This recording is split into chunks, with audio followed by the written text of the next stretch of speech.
the point where we have 3 kids, and for the first time, all of our kids were in school.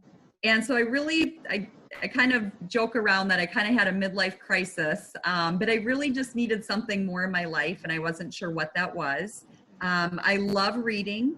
I read all different kinds of books, and I think it's really helped me as a writer just to read different genres and different writing styles. And so really about 4 or 5 years ago, I took a community ed writing class in town.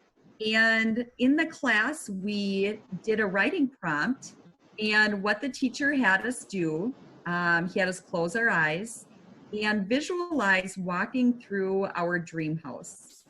And so we would walk through our dream house, and he would have us imagine what the walls looked like, what they were painted, how the floor felt beneath our feet. You know, was it a creaky floor or a wooden floor? What the kitchen looked like and the countertops. And so we did this visualization process where we walked through our dream house.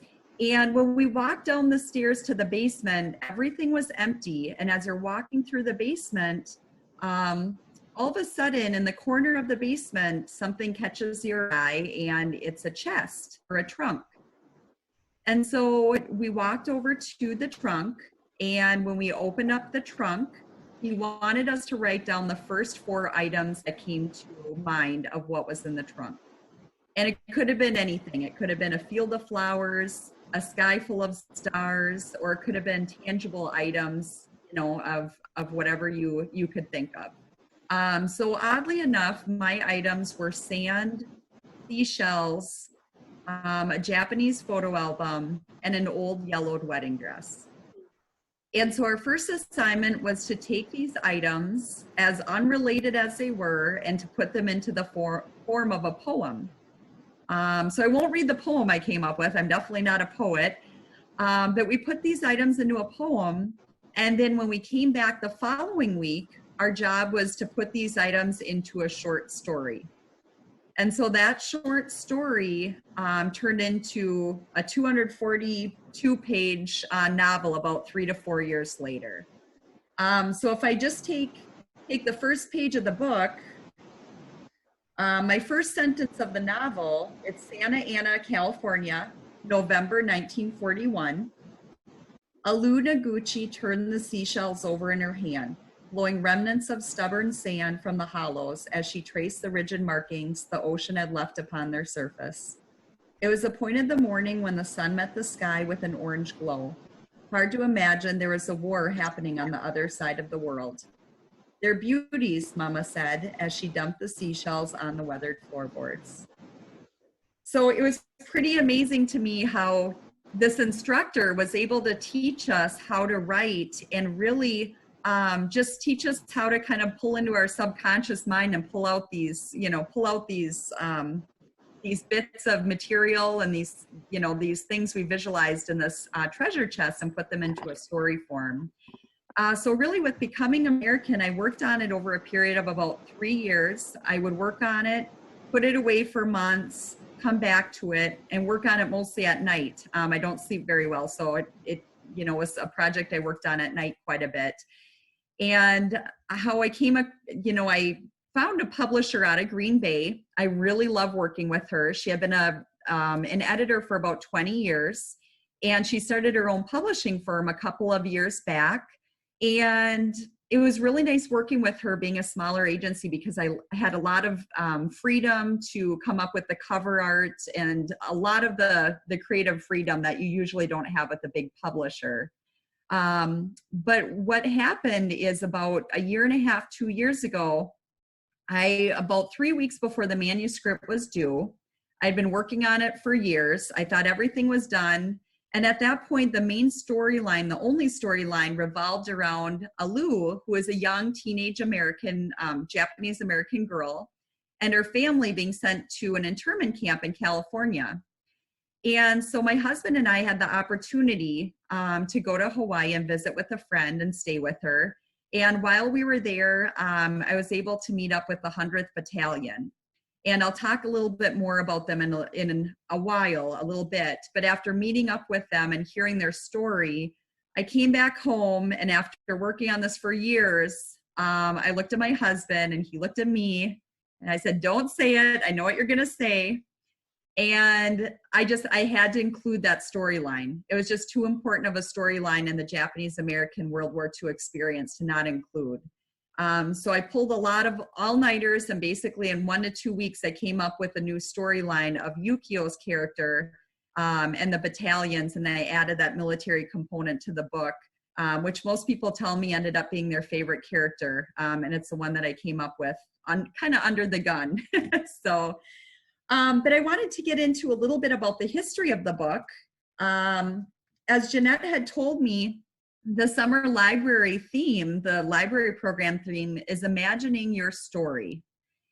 And so in imagining your story, I just want to ask and want you to think about, if you were putting together your family story, for example, what would that look like if you didn't have any pictures? Or let's say you didn't have any heirlooms or journals or letters from your past. Would your story be the same? And how would you go about piecing together your family story and your heritage if it had all been taken away from you, or quite a bit of it?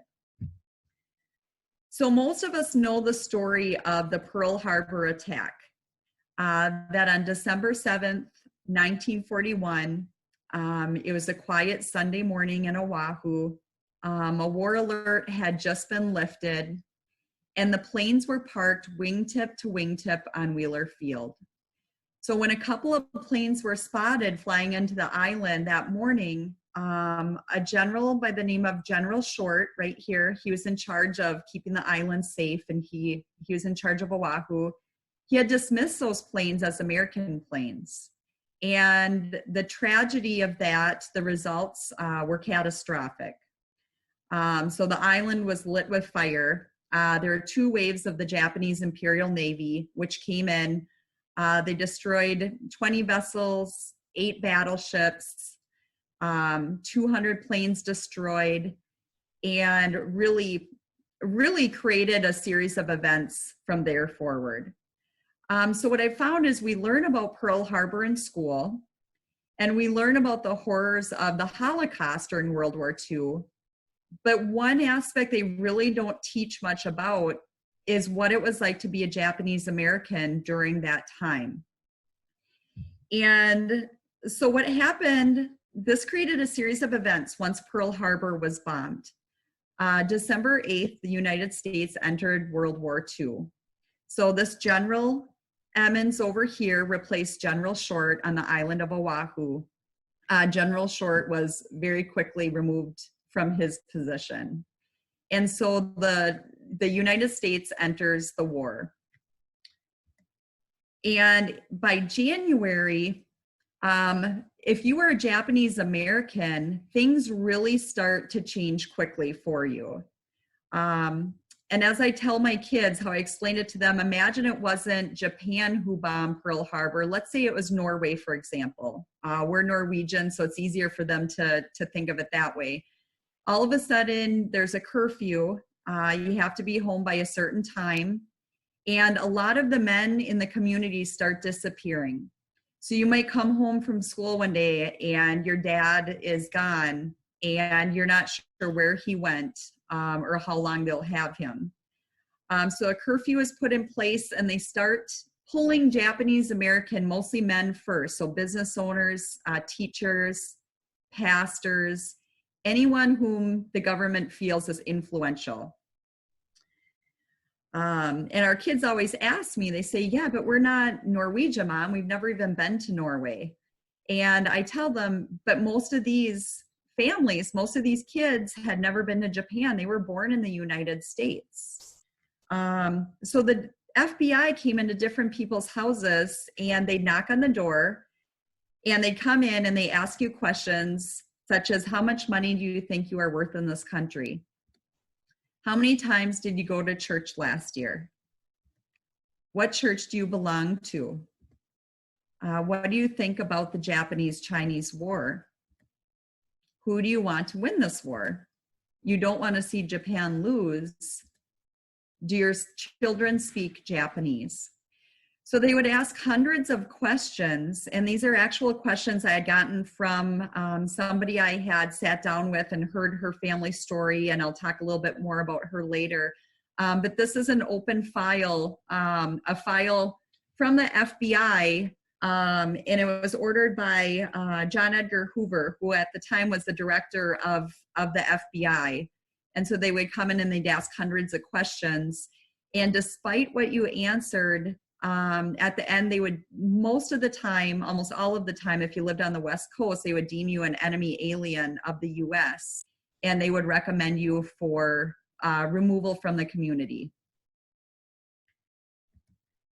At the same time, anti-Japanese sentiment started settling in the US. So the newspapers really started printing a lot of really horrible cartoons. And for a Japanese American living in the United States during that time, it really created a lot of racism towards them. A lot of businesses shut down. There's a lot of exclusion, a lot of hate-filled comments.